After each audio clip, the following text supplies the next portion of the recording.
If you're looking to have someone create a podcast intro for you, Fiverr is probably the best and the cheapest way to go.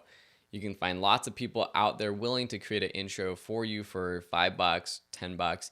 If you search for podcast intro, you can listen to through different people's intros. You can see their different styles.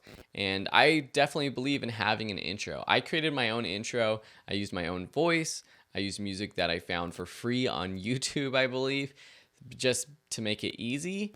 But if you want something a little bit more radio-y, a little bit more typical of podcasts, go ahead and use something like this on Fiverr. Just wanted to mention this because I feel like a lot of people ask me, how do you get your podcast intros and outros done?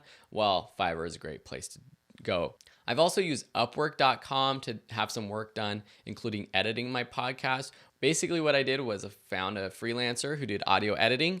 I put together a Google Drive cloud folder, and then whenever I recorded a new episode, I would just drop the files from the audio. I would drop the intro and outro because I would change up the intro and I would record that separately. And they would take it, put it together, edit it, and basically send me back the finished file. And that saves a lot of time if you don't want to spend the time editing your podcast yourself. It depends. You have to figure out how much you want edited. Some people were charging like $50, $60, $100 an episode because they were wanting to edit out all the little pauses, the sound of my breath when I breathe in and out.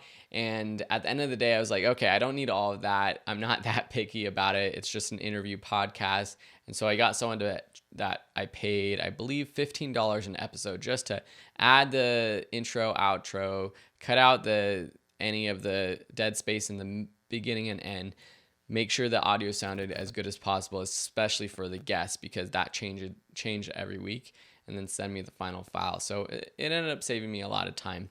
And that just helps you become a better, more legitimate business. So anyways, just Fiverr and Upwork are great resources to use for helping you create your podcast.